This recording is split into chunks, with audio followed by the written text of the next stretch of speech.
essa nova energia pode levar você para o mesmo lugar de sempre? Talvez não. Para um mundo que você pode transformá-lo em lugar melhor, com certeza. Porque hoje temos a energia para criar o amanhã diferente, um amanhã mais sustentável. A energia que nos oferece um futuro melhor. Hoje você pode dirigir mais rápido sem que o planeta perceba. Hoje você pode usar o vento a favor para aproximar as pessoas. Ou para tornar sua casa um local mais confortável. Hoje você pode transformar o trabalho em um lugar ainda melhor. Pode tornar a noite melhor. Ter uma atitude responsável apenas em como você lava sua roupa. Você pode levar sua cidade adiante, seguir em frente, mesmo quando o mundo inteiro parece parar.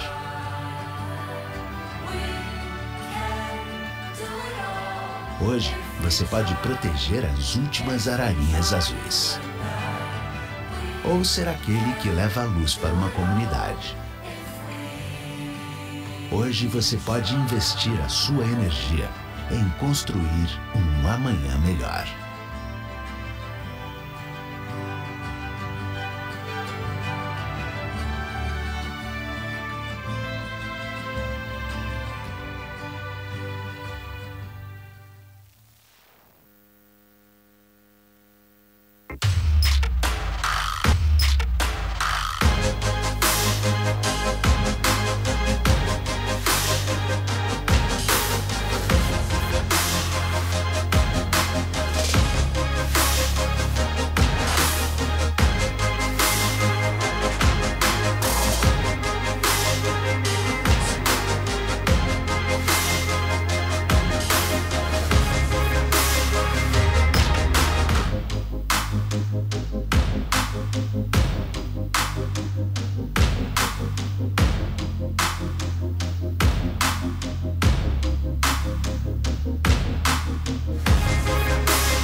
Bom dia a todos.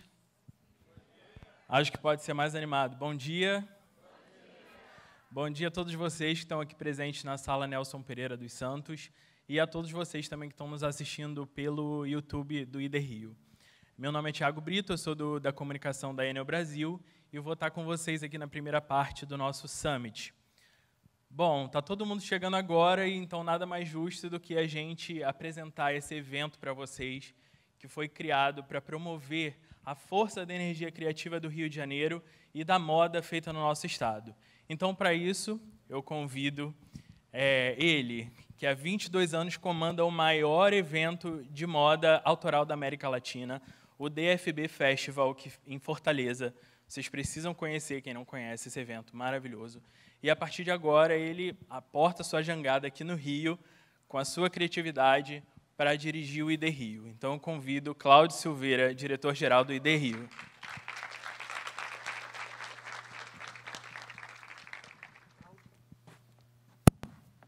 Obrigado, Thiago. E eu tenho que te agradecer tanto, que eu acho que no final eu te agradeço mais um pouco.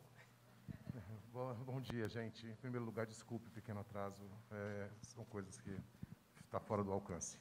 O maior desafio de fazer esse evento foi durante uma pandemia, né? Eu acho que a gente vem, desde 2019, tentando, junto ao SENAC, que eu posso dizer bem claro que foi o maior incentivador no momento para a gente fazer juntos essa retomada para a economia criativa como um todo. A Enel sempre nos apoiou em todos os meus eventos e me deixou realizar da melhor forma possível aqui em Niterói.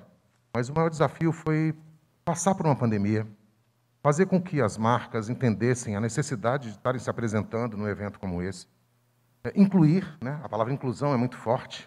Eu acho que a gente tinha que incluir todos, a gastronomia, os pequenos empreendedores, e não tratá-los como os pequenos. Eles não são nada pequenos. Eles são simplesmente desprovidos de visibilidade. E se a gente consegue apoio com grandes empresas que apostam no futuro, que fazem isso acontecer, além disso, com grandes órgãos que formam, qualificam, como o SENAC, que me deu a oportunidade de ir a todos os interiores do estado do Rio de Janeiro, onde eu me apaixonei e vi a necessidade de não... peço desculpas às marcas cariocas, eu sou bem direto e objetivo, né, para vocês entenderem. Eu fui buscar, sim, na Orla Fluminense, porque eu acho que a gente tem que cada vez mais apoiar esses pequenos empreendedores. Eles são o futuro do nosso país, e a gente tem mesmo que apoiá-los de outras formas, não só com formação e qualificação via SENAC, mas com incentivo apoiado não só pela Enel, como pela Secretaria de Cultura, que eu tenho que agradecer à secretária, não só a presença. Dani, muito obrigado pelo apoio, né? Eu tenho que ser, assim, grato a você por me receber no Rio tão bem e por me incentivar a apoiar essa economia criativa, que eu acho que é a veia maior de todo um governo e de todo um país que quer realmente crescer e fazer as coisas acontecerem. Né? Eu vou ser rápido, é isso que eu tenho para dizer para vocês. Eu quero agradecer de imediato, né, a Enel Brasil. Eu quero agradecer em nome da Enel Brasil ao Thiago. O Thiago foi um parceiro maravilhoso que me aturou. A gente lutou tanto para que isso acontecesse dessa forma. Quero agradecer à Secretaria de Cultura do Estado, em nome da Dani, que me recebeu muito bem no Rio de Janeiro. Quero agradecer ao SENAC, tem aqui o Sérgio, que já vai estar falando com vocês, e a Wilma, Wilma, eu te devo tudo isso, porque você me abriu as portas do interior, você me abriu junto aos sindicatos. Nós juntos criamos tudo isso, essa curadoria do SENAC, parabéns. Acho que o que eles vão ver mais tarde, eles não acreditam que a gente consegue ter essas pessoas por trás da moda, né? A moda ela não é o que vocês veem, a moda ela é plural, ela tem várias formas. E o que vocês vão conhecer aqui hoje, na parte da tarde do evento, eu tô de boca aberta, tanto é que eu já convidei uma para participar do Dragon Fashion em Fortaleza, para vocês terem ideia do nível, do capricho e da qualidade que a gente vai ter aqui no evento. Quero agradecer a todos os envolvidos. Se eu for falar, são muitas pessoas, mas, assim, todos participaram da melhor forma possível para que esse evento se tornasse realidade. Muito obrigado a todos por terem vindo. Esse summit é para vocês, é para que vocês debatam, para que vocês conversem, para que vocês pensem, né? Para que vocês entendam a necessidade de pensar cada vez mais no próximo, tá? E saber que o próximo existe e que, se você apoiar, ele sobrevive. Isso, para mim, é o meu legado, que eu quero deixar quando eu for, que todo mundo tenha isso. Eu transformei, no Ceará, há 22 anos, eu transformei mais de 400 alunos em futuros e promissores, lojistas, empresários, estilistas. Isso, para mim, é uma honra, vê-los trabalhando e saber que nós juntamos todas as forças.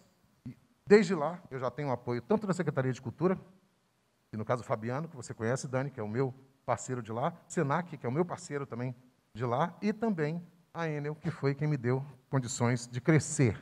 Eu quero deixar isso bem claro. O Dragon Fest existe, o Thiago colocou de uma forma maravilhosa. Sim, tem produção, tem gente que me ajuda, tenho que agradecer a toda a minha equipe maravilhosa que me ajuda a fazer, mas sem o apoio a gente não teria condições de fazer isso acontecer. Muito obrigado à presença de todos, ok? E tenham um bom evento. Gente, realmente colocar um evento com essa complexidade de pé, só graças a muita parceria, né, nesse período que a gente passou. E graças a esses parceiros que nos ajudaram, tudo está funcionando como previsto. E, falando em parceria, eu queria convidar ela, que junto com a sua equipe está revolucionando a cultura no estado do Rio de Janeiro, a nossa secretária de Estado de Cultura e Economia Criativa, Daniele Barros.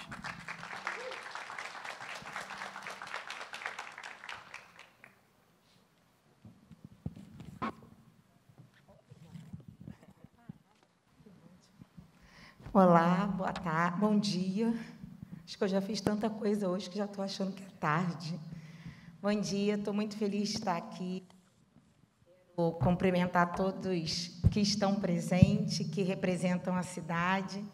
Deixar aqui um abraço para o prefeito e o nosso agradecimento pelo acolhimento de mais um evento, que é um evento patrocinado pela Lei de Incentivo do Estado do Rio de Janeiro, abrigado numa política pública muito potente, que tem feito a cultura acontecer.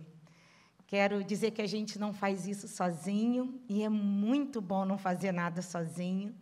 A gente faz em parceria com a Enel. A Enel olha para um projeto, vê que aquele projeto é bom, a gente constrói junto essa possibilidade do apoio, e o que vocês vão ver aí é a materialização de um conjunto de reuniões, de um conjunto de iniciativas que se tornam uma verdade na cultura e na cidade. Quero dizer que a gente tem muita alegria de ter junto com a gente o SENAC, que é um parceiro de sempre da Secretaria de Estado de Cultura, de todas as nossas ações que têm relação com empreendedorismo, com economia criativa. A gente olha para o lado. O SENAC, a FEComércio, eles estão ali como um braço do governo, impulsionando as nossas ações. Então, não seria diferente aqui no Rio de Janeiro do que você tem vivido, Cláudio, lá no Nordeste. Eu tenho certeza de que esse evento, que tem na sua logo uma identidade forte com a economia criativa, ele vai nos surpreender, mesmo dentro desse período de retomada. É bem verdade, é importante que as pessoas saibam que nós estávamos sonhando com algo ainda muito maior. Nós queríamos receber muitas pessoas, mas nós estamos atendendo os protocolos. Nós estamos num teatro enorme, mas ainda estamos com público reduzido. Todas as pessoas, para entrarem aqui, estão utilizando máscara, apresentaram o seu cartão de vacinação. E é importante esse reforço para que as pessoas saibam que os projetos do Estado do Rio de Janeiro, da cidade, da marca Enel, da marca SENAC, dialogam com essa questão da segurança sanitária. Entretanto, é importante dizer que a cultura tem cumprido o seu papel também no processo de retomada. É importante a gente entender de que a economia criativa precisa ser fomentada, que a gente precisa de projetos que possam garantir palco, vez, holofote, luz, e a gente está aqui com a Enel, né? Falar de luz é redundante, mas que a gente possa garantir luz para os nossos empreendedores, que muitas das vezes ainda estão invisibilizados, ainda estão escanteados pelo próprio poder público, pelo próprio mercado, e o ID Rio vem para cumprir esse papel, com muita coragem, cumprir esse papel. Então, nós vamos ver muitas iniciativas brilhantes, nós vamos ver muita coisa linda na passarela, muita coisa linda nos estantes, que é, sem dúvida, o reflexo da cultura fluminense, que precisa ocupar os espaços também da capital. Então, eu desejo a todos um bom evento. Quero dizer que as pessoas que estão conectadas conosco nas redes, para que venham, para que se inscrevam, para que venham participar desse movimento. Eu tenho certeza que o ID Rio chega para ficar, né? Se a gente hoje faz ainda um evento com as devidas restrições, ano que vem tem mais, e, se Deus quiser, para muito mais gente, para um público ainda maior, para que a gente possa, de fato, fazer com que a economia criativa do Estado do Rio de Janeiro possa ser apoiada e possa ser visibilizada. Eu quero agradecer aqui a acolhida nessa manhã, deixar um abraço para o secretário de Cultura dessa cidade, que tem um trabalho que a gente respeita demais, e dizer: vamos à festa, vamos celebrar, vamos viver o potencial que esse evento tem, compartilhar isso com as pessoas, e vamos trabalhar para que ele possa ficar e crescer no Estado do Rio de Janeiro. Muito obrigada. Obrigado, Dani. Aproveito e agradeço a presença da Conceição também, que está aqui representando a lei de incentivo. O Cláudio quer quebrar um pouquinho o protocolo, quer dar um recado aqui para vocês. Eu queria fazer um pedido de desculpas bem direto ao Bira Marques. Me perdoe, eu não tinha nenhum texto, estava com a minha lista, e a Prefeitura de Niterói, aí eu vou falar, não só de você, como do André, como do Elias, foi fundamental para o evento. nos ajudou de uma forma que não tem preço. Não só quanto a documentação, quanto a estrutura, quanto a coisas que nos ajudaram. E eu acho que é muito importante uma prefeitura estar junto de um evento como esse. Eu acho que vocês apostam também, não só na cultura, como apostam nos eventos que venham fazer de forma correta o seu trabalho dentro de Niterói. Muito obrigado pela sua presença também. Bom, representando a Enel Brasil, eu queria convidar a Patrícia Varela para umas breves palavras aqui, agradecendo em nome da Enel.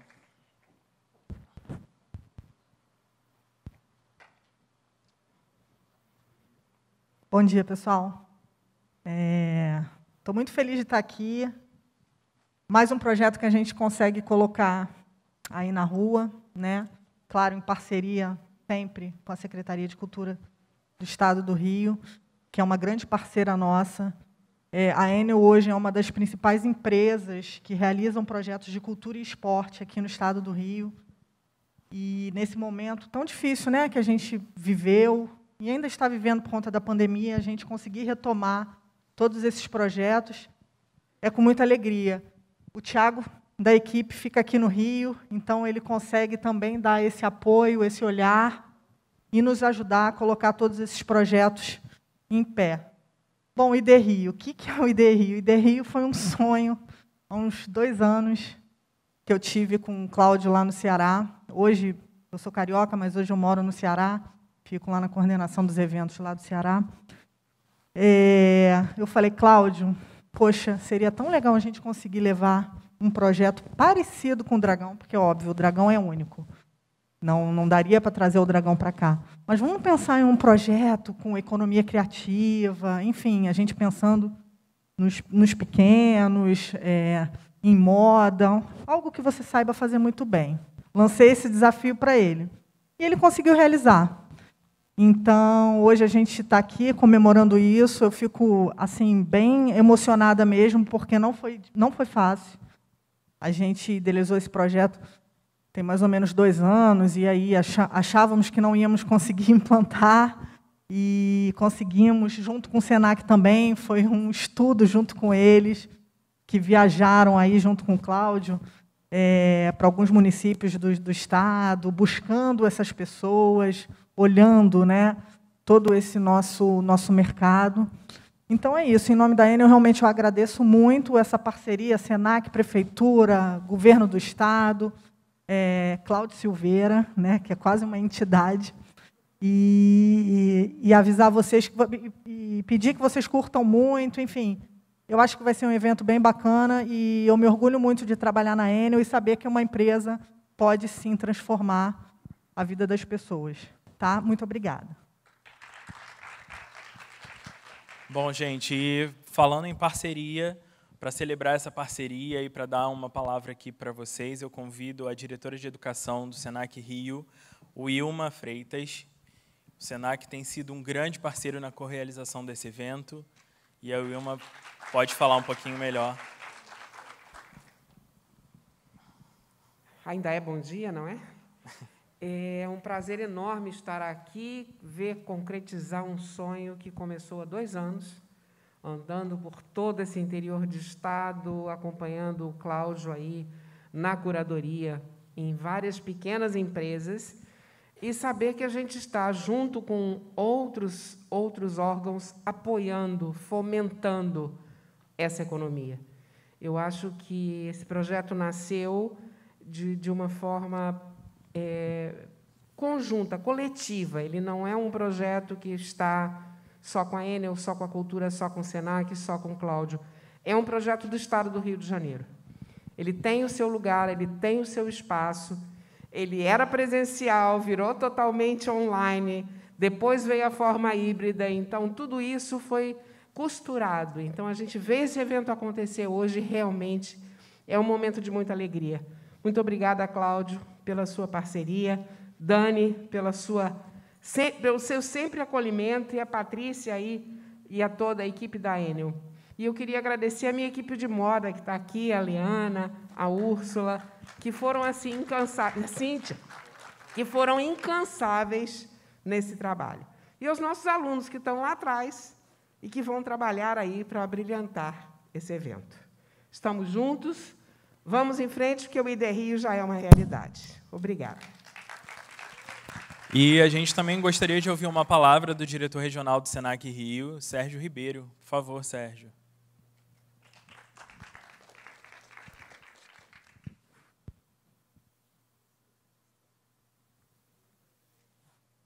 Bom dia a todos.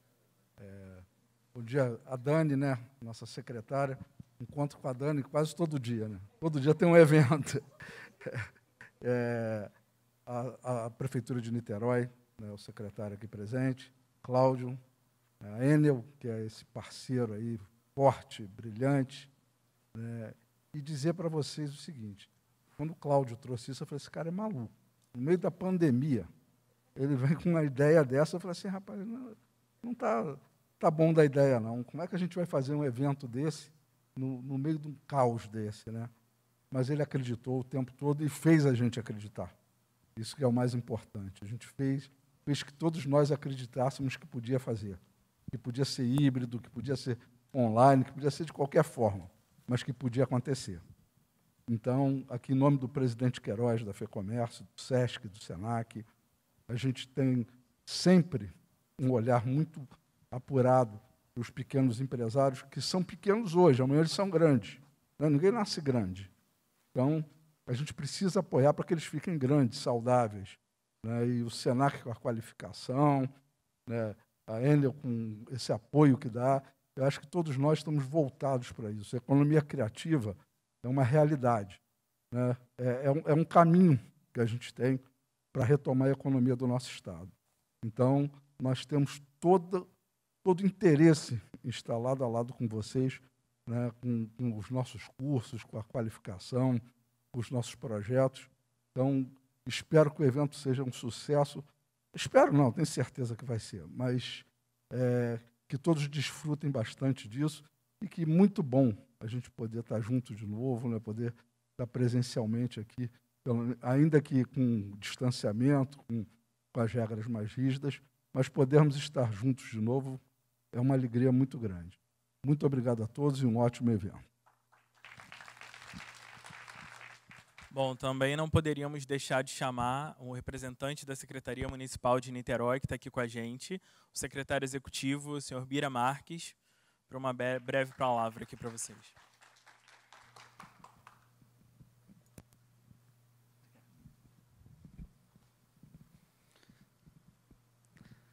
Bom dia, em nome do nosso prefeito Axel Grael, a gente recebe a todos com muito carinho, quero saudar aqui a secretária Daniele, o Cláudio, e em nome de vocês dois também quero agradecer a todos que estão empenhados nesse evento, que tanta dificuldade que a gente tem nessa pandemia, mas que estão aí cuidando com os protocolos para a gente ter um final de semana espetacular aqui em nossa cidade. Então, quero agradecer a vocês e agradecer a todos os envolvidos, agradecer ao Fernando, nosso diretor aqui dessa sala, desse espaço, e através do Fernando, o Elias, o André, que foram entusiastas desse evento, e levaram para a gente, lá no gabinete de crise, a importância de a gente sediar esse evento aqui na cidade de Niterói. Nós estamos aqui numa fase, assim como no Brasil, de transição. O prefeito fez um decreto no mês passado, que gradativamente, a partir da vacinação, a gente está conseguindo abrir um pouco mais, mas com muita disciplina, com muito cuidado. E, ao chegar aqui hoje, a pessoa da recepção me pediu a minha carteira de vacina, e eu falei que é isso mesmo, tá? E é importante que a gente tenha esses cuidados. Ontem, eu estava falando com a secretária, tive a oportunidade de jantar aqui, ao lado, né, tem aqui um restaurante, e senti a energia, e aí tem tudo a ver com o evento, com a Enel, a energia do evento, com a passagem de som, com a montagem do evento.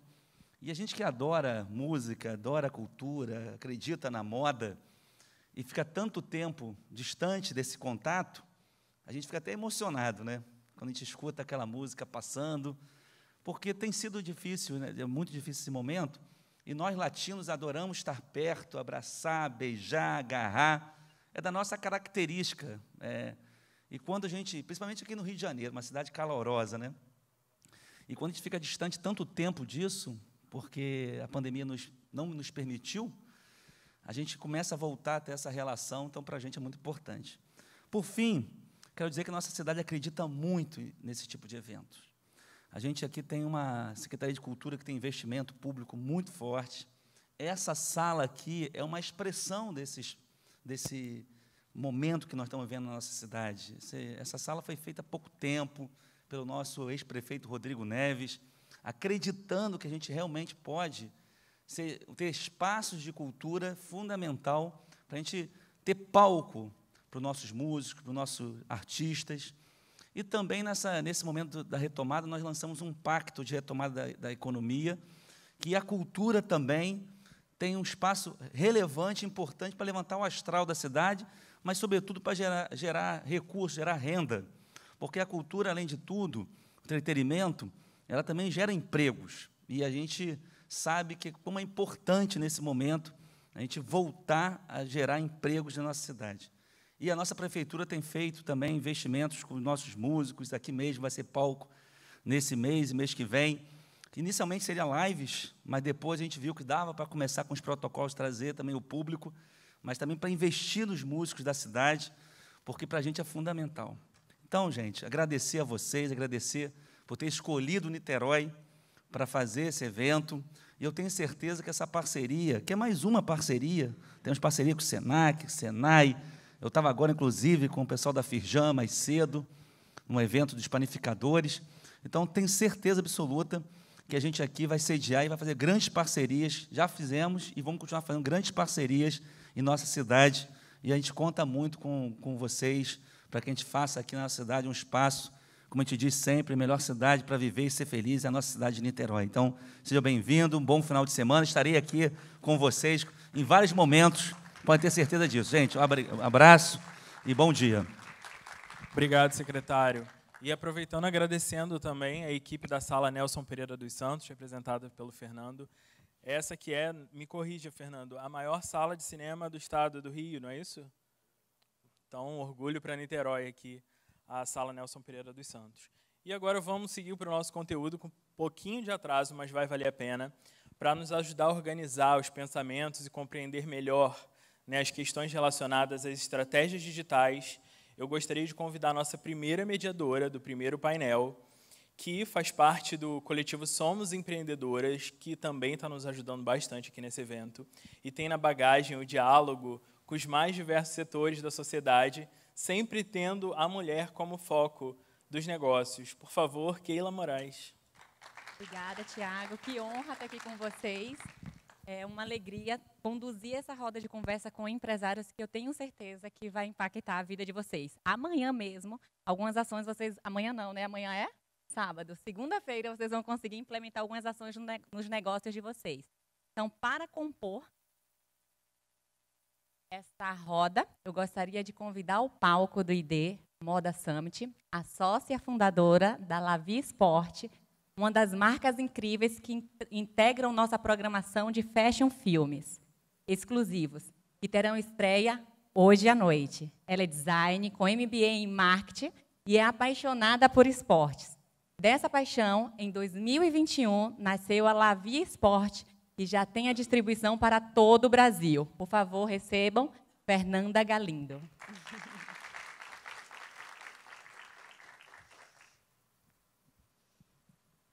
Olá, bom dia. E o nosso próximo convidado, para tornar essa conversa incrível, ele atua há mais de 35 anos no varejo brasileiro. Já tendo atuado com as marcas Lupo, Biomundo, Lilica e Tigo e Mr. Cat.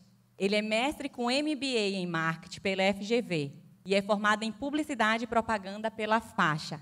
Atualmente, atua como conselheiro e delegado da FEComércio Rio de Janeiro, participando anualmente da delegação da FEComércio Rio de Janeiro nas principais feiras e eventos de varejo ao redor do mundo, tendo como principal referência a NRF, ocorrida anualmente nos meses de janeiro em Nova York. Também atua como diretor financeiro do Cindy Lojas Niterói e integra a diretoria da Associação de Lojistas do Plaza Shopping Niterói, já tendo atuado como presidente durante 8 anos ao longo da sua carreira. E ele ainda encontra tempo para ser sócio à frente de uma das marcas Benta, e também é uma das estrelas do Fashion Filmes, que estreiam online esse fim de semana no ID Rio. Por favor, recebam Renato Chini.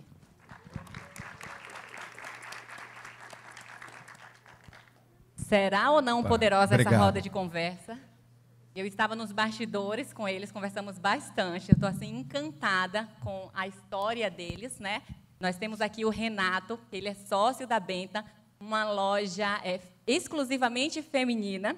E é muito engraçado a história dele, que ele diz: olha, Keila, sou eu e mais 2 outros homens liderando um mercado feminino. Então, nós entendemos que para ser empresário, independente do sexo, da idade. Então, por favor, Renato, conta para a gente como foi gerenciar um mercado completamente feminino, tendo homens nessa liderança. Bom, antes de mais nada, eu queria agradecer o convite de participar desse evento aqui incrível. Particularmente, eu acho super importante a iniciativa. A gente está numa fase muito delicada do comércio, do varejo, e qualquer evento ou qualquer incentivo nessa linha é muito bem-vindo, né? Na Benta, a gente costuma dizer que essa barreira de sexo já acabou, né? Então, assim, somos 3 homens à frente da marca, somos os sócios da Benta, né? A Benta, a gente tem um carinho enorme por ela, né? Mas, assim, a maioria do time é feminino, né? Quem desenvolve as coleções e lançamentos é um time feminino também, mas a gente acredita que essa barreira dos sexos já acabou e já não existe mais, né? E para nós é um desafio muito grande, né? E a gente gosta muito disso, porque a gente consegue aplicar toda a experiência que a gente tem no varejo, das outras marcas. A Benta começa como uma marca do varejo físico, ou seja, lojas mesmo.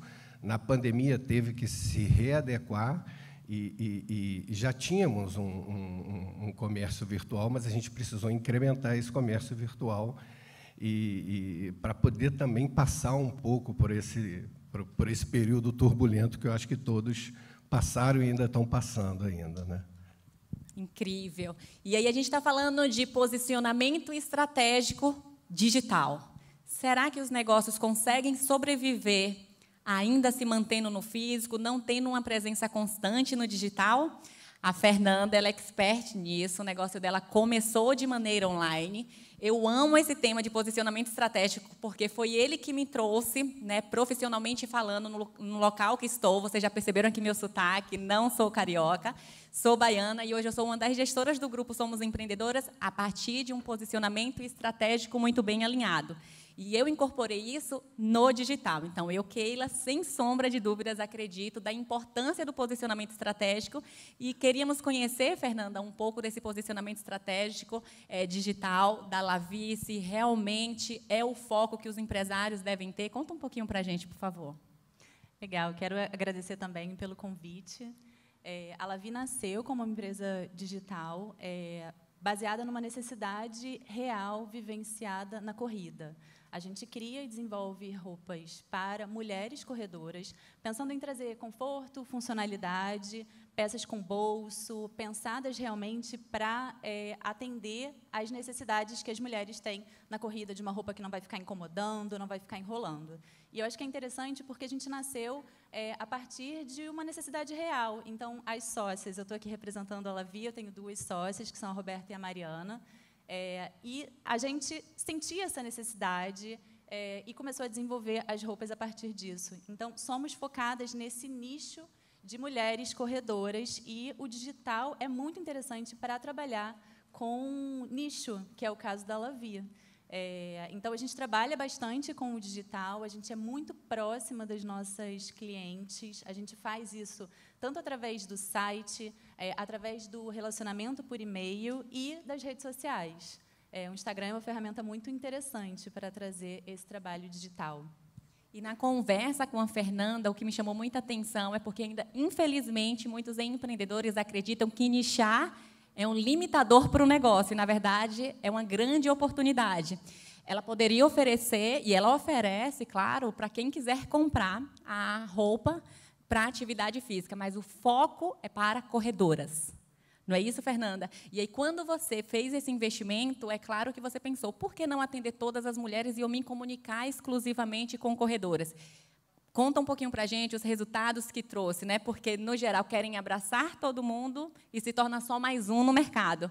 E ela não, ela teve um posicionamento estratégico, comunicou isso digitalmente, e o negócio dela começou a decolar, tendo grandes resultados financeiros, e o que a gente conversou muito, não baseado em preço, mas em valor. Porque, se for observar, o preço não seria o melhor do mercado, mas, em termos de valor percebido, é incrível. Conta um pouquinho, Fernanda. É interessante que, como o nosso produto ele resolve realmente um problema, né? Quem corre sente bastante como que uma roupa que está incomodando, que está enrolando, que vai criando aquele atrito ali no corpo, incomoda bastante. E, ao longo dos quilômetros, aquilo ali vai, de fato, te minando. Então, o fato da gente entender a dor daquela consumidora, daquela cliente, faz com que a nossa comunicação seja muito forte, seja muito verdadeira e que direciona bastante as nossas ações digitais. Então, o entendimento das necessidades daquele nicho de consumidoras faz com que a gente tenha um diálogo muito próximo e muito verdadeiro. E assertivo, né? E a gente fala de posicionamento estratégico digital e a gente pensa logo no Instagram, né? Mas a gente sabe que falar digitalmente não se limita ao Instagram. E aí, conta para a gente, Renato, quais são as estratégias, quais são os canais de comunicação que vocês exploram, que vocês têm mais resultado, que vocês não abrem mão. Compartilhe esses bastidores conosco. Então, Keila, deixa eu aproveitar e contar um pouquinho da história da gente quando se deparou com a pandemia, né? A gente descobriu uma necessidade muito urgente de entender melhor a nossa cliente, né? Quem é a mulher benta? O que ela valoriza? E, dentro dessa busca, a gente descobriu que coisas que antes a gente achava que era muito valorizada por elas não eram tão valorizadas, né? Então, nesse momento de crise, a gente precisou ser muito assertivo. Então, entender a nossa cliente, saber o que ela valoriza, da forma como ela valoriza, no tempo dela, foi fundamental e essencial.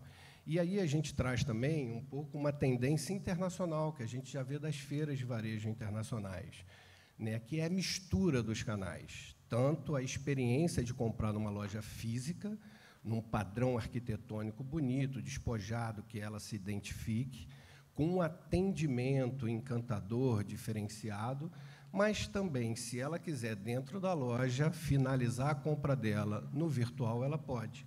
Ela pode mesclar esses dois canais, né? Então, isso foi uma coisa muito interessante. Dentro desse processo de busca, a gente confirma o Instagram, né? Ou seja, é pelo Instagram que a nossa cliente se relaciona com as amigas, com o trabalho, com o lazer, com viagens, restaurantes. Então, assim, estar presente no Instagram é importantíssimo. Mas, como esse conceito se funde, a gente também, dentro das lojas físicas, cria o que a gente chama de cantos instagramáveis.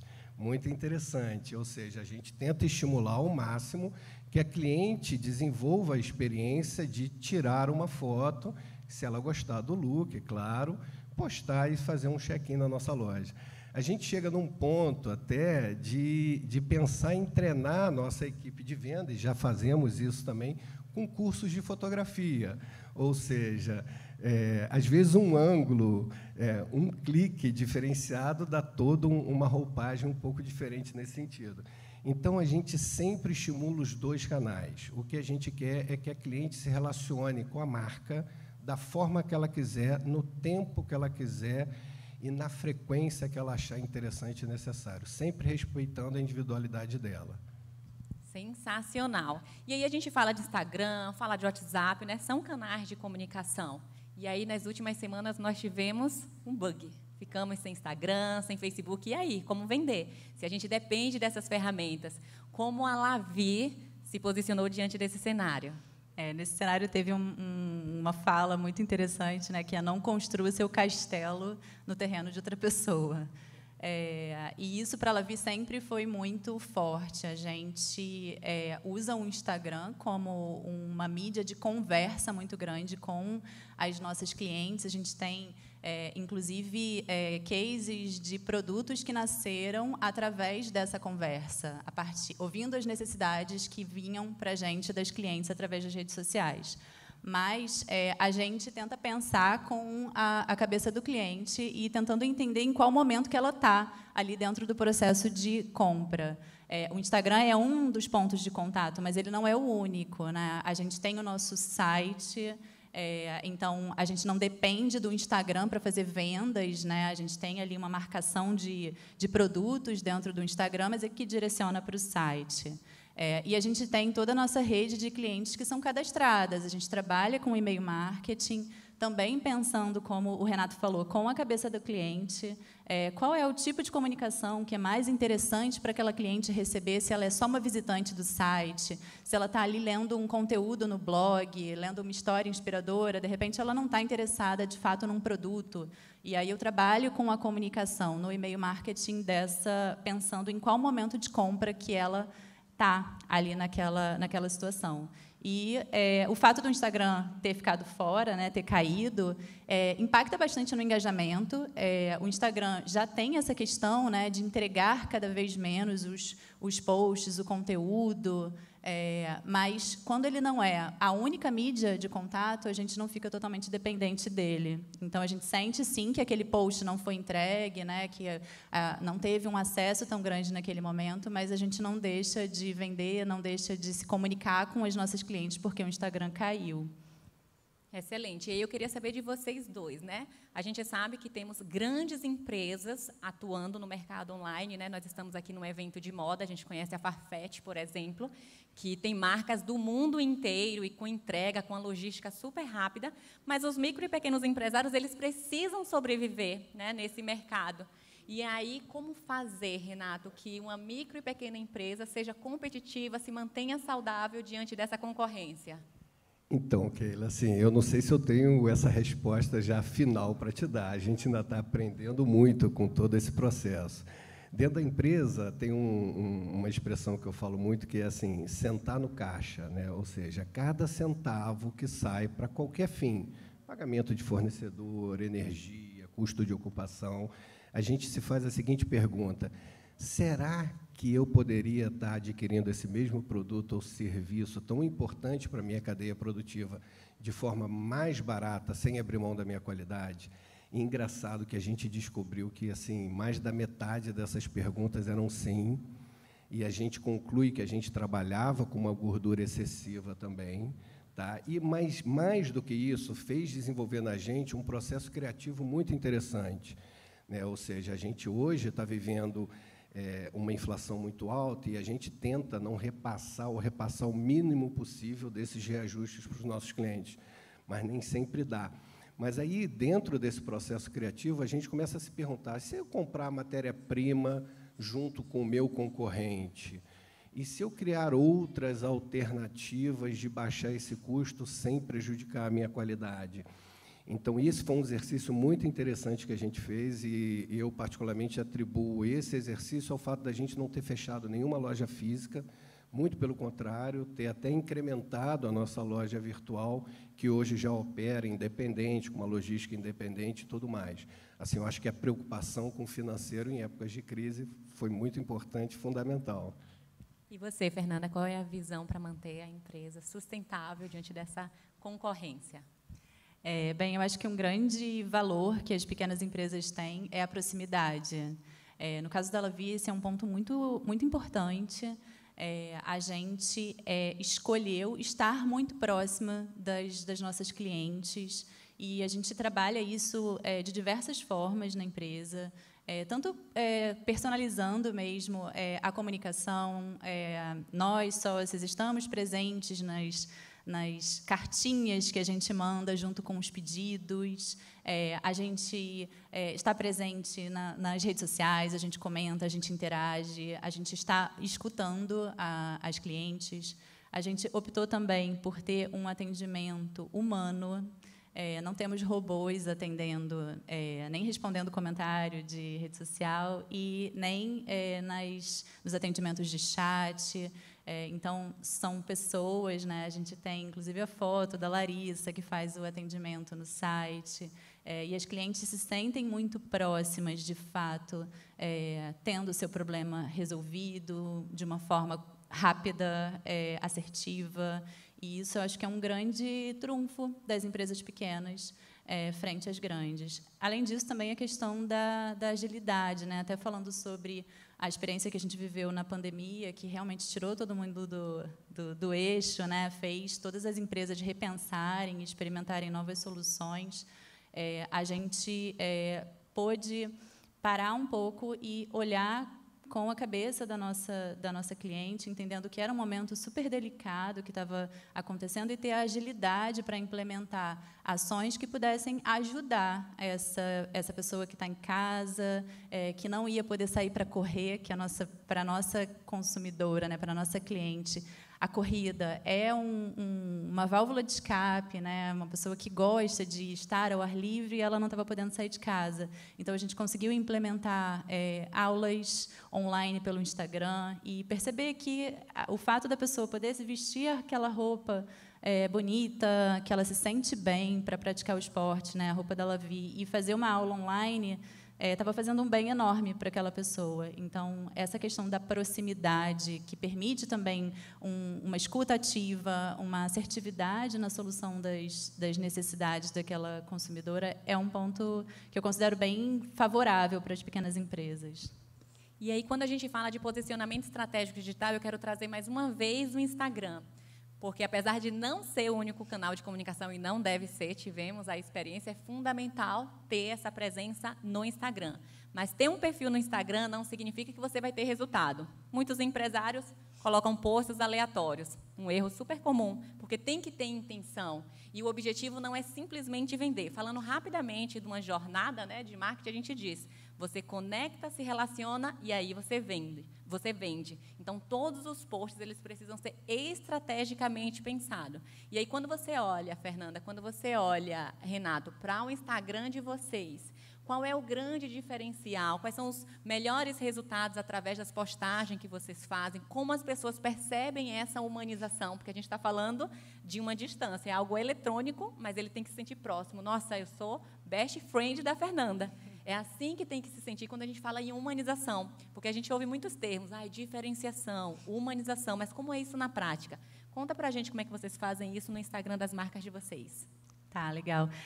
Eu acho que um ponto que a gente percebe como muito interessante do Instagram é trazer pessoas, trazer as clientes como parte das nossas publicações.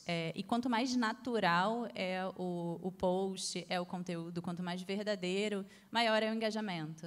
Então, a gente investe bastante em ensaios fotográficos, e faz, né, a cada lançamento de coleção, a gente tem fotos que são muito bem produzidas, mas que buscam essa naturalidade do esporte. E a gente aproveita também esse protagonismo que a gente dá para as clientes, tanto através de posts nas nossas hashtags, a gente usa duas principais hashtags, que é La Vie Esportes e Eu Vivo La Vie, que tem muito a ver com o nosso posicionamento, essa vida plena, de você ter o esporte como parte do seu dia a dia, uma coisa que te faz bem. E a gente traz essas clientes tanto para o nosso feed, para os posts que a gente cria no dia a dia, para o conteúdo que a gente cria no dia a dia, tanto também para os ensaios. A gente teve uma ação que teve um resultado bem interessante. O último lançamento de coleção, a gente escolheu clientes a partir da nossa hashtag para participar do ensaio fotográfico que era produzido e tudo mais. E isso foi muito interessante. As clientes se sentiram bonitas, se sentiram parte daquele momento e ficaram super honradas com o convite. Foi muito legal e foi uma experiência muito legal para a gente. Eram pessoas que a gente não conhecia ainda e tornou esse relacionamento ainda mais próximo. Bom, no caso da Benta, assim, a gente sabe que o Instagram não é a única mídia, mas ele é extremamente importante e ele tem que ser cuidado com muito carinho, né? A gente lida com essa questão sempre estimulando que a cliente decida a forma como ela quer interagir com a marca, né? Só como um exemplo, assim, uma vendedora de uma loja física da Benta, ela pode fazer um atendimento todo virtual com uma cliente e passar o código dela enquanto vendedora, e a cliente vai no virtual e compra, e a comissão vai para essa vendedora. Então, assim, o que a gente fala é sempre tirar os atritos e deixar a cliente decidir a forma como ela quer se relacionar com a marca. Mas o Instagram ainda é um grande desafio, né? Porque assim, ele traz uma fusão da cliente, produto e marca. Ou seja, se a cliente ela gosta do produto e teve uma experiência positiva, ela vai postar e vai elogiar. Se a experiência não foi muito boa, ela vai detonar você e ir numa proporção muito forte. Então, assim, o que a gente costuma dizer internamente é que a gente admite que a gente vai errar. Olha, a gente vai errar, mas a gente promete, na solução do problema, uma solução encantadora. Tão encantadora que muitas das nossas clientes, às vezes, costumam se relacionar mais ainda com a marca depois que nos dá a oportunidade de resolver um problema ou outro, que acaba acontecendo no virtual, sim. Não é muito confortável, né, para a mulher, de repente, comprar uma roupa e não experimentar, não viver essa experiência. Mas a gente também sabe que algumas preferem, de repente, o virtual também, porque na pandemia, na falta de tempo. Então, assim, é você abrir os canais e tirar os atritos, ou seja, facilitar ao máximo a interação e a venda e estimular que essa cliente seja a sua principal influenciadora digital. Excelente. E aí ele falou essa questão da experiência do experimentar. Eu sou a cliente que gosto de ir na loja, quando se fala de consumir roupa, eu gosto de experimentar, eu gosto realmente de viver a experiência. O online, eu ainda não aderi para a roupa. Você sente essa distância para o tipo de produto que você oferece, Fernanda? Acho que sim e não. A nossa proposta na Lavi ela é muito clara e muito coerente. A gente desenvolve modelagens que são testadas por corredoras na prática esportiva. Então, quando a gente desenvolve uma modelagem, existe um investimento enorme. Às vezes, a gente passa um ano desenvolvendo uma nova modelagem e a gente mantém essa modelagem no site. Então, a cliente que experimenta uma peça, por exemplo, a bermuda clássica, que é uma peça principal nossa, ou o top super bolso, que tem um bolso aqui atrás, ela sabe qual é o tamanho dela, ela experimentou aquela primeira vez, ela consegue transitar pelos modelos da marca que são parecidos dentro daquele mesmo tamanho. Isso é uma preocupação no desenvolvimento de produto, né? Essa coerência nos tamanhos.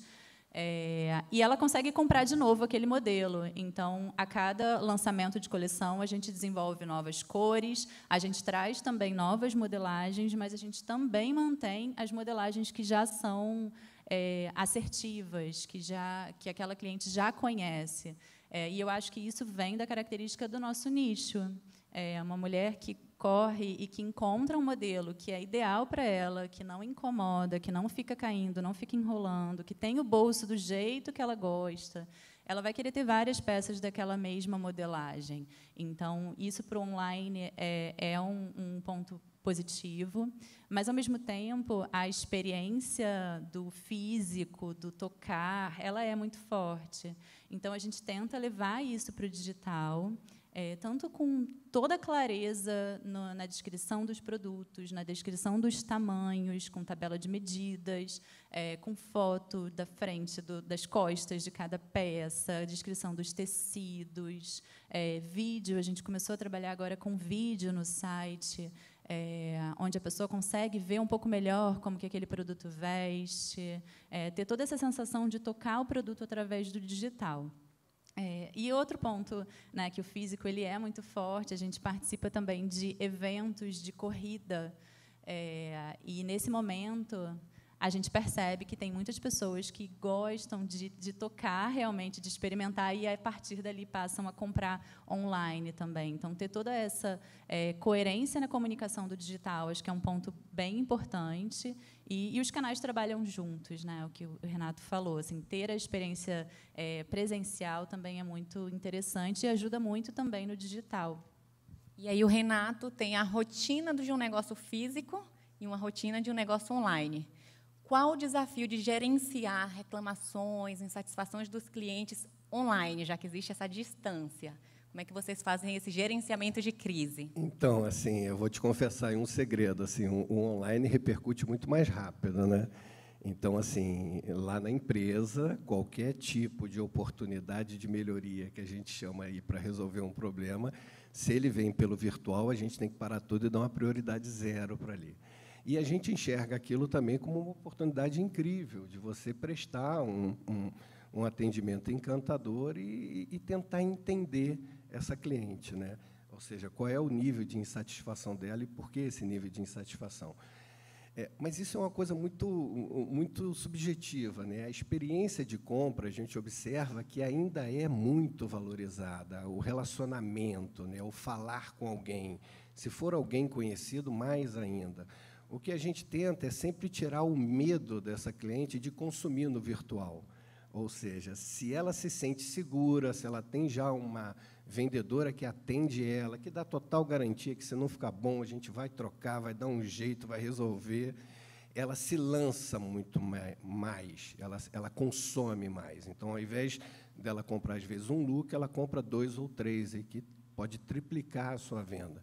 E a experiência de compra é uma coisa tão louca que, assim, em lojas físicas que a gente tem, só o fato da gente tirar o plástico que protege uma peça e a cliente poder tocar, encostar e sentir, aumenta a venda dessa peça em 30% a 35%. Olha que coisa louca.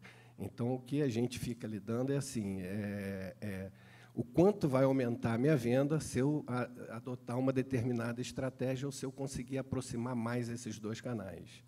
E essa estratégia que você conta, né, me faz refletir. Muitas vezes pensamos, como eu vou gerenciar, como é que eu vou competir, criar experiências para o meu cliente, e muitas vezes pensamos em estratégias complexas, muito caras, né? E é como ele disse, teve um caso clássico, não foi, Renato, que ele contou nos bastidores em relação às meias da Lupo, né? Porque é uma das empresas do Renato. E aí, simplesmente tirar a embalagem plástica, cresceu 30% a 35%. Foi isso, não teve um investimento, na verdade, teve um corte, porque é uma embalagem a mais que estava sendo adicionada. Exatamente, exatamente. Diminuiu o custo e aumentou o lucro. E a Fernanda tem uma história muito interessante em relação dessa gestão de crise, não é, Fernanda, que você contou nos bastidores? Compartilha aqui com os nossos convidados. Isso também vem muito da escuta, né, de clientes. A gente usa, nos nossos tops, eles têm bojos removíveis. E isso foi um pedido de cliente, esse desejo pelo bojo, mas não é todo mundo que usa, eu não uso, por exemplo. E a gente começou a receber comentário de que os bojos estavam vindo amassados, e que, né, se a gente não tivesse essa escuta ativa, a gente demoraria mais para perceber esse problema. E aí, identificando o problema, a gente correu para resolver. Buscamos uma outra opção de bojo que fosse interessante para a corrida, né, porque tem essa característica, ele precisa ser voltado para o esporte. E a forma como a gente teve de retribuir esse tipo de comentário foi conversando com essas clientes. A gente enviou para elas um novo top e um novo par de bojo para elas substituir no top que deu problema ali com o bojo que amassou. E parece uma coisa pequena, né? Você fala, mas o bojo amassou. Mas não, para aquela cliente aquilo ali é importante, ela gosta do bojo e ela quer ter esse bojo completo. Então, pensar com a cabeça, tentar trazer esse entendimento do problema que o cliente está vivendo foi um ponto bem importante para a gente, olhando sempre para o lado da empresa, mas também para resolver o problema do cliente também.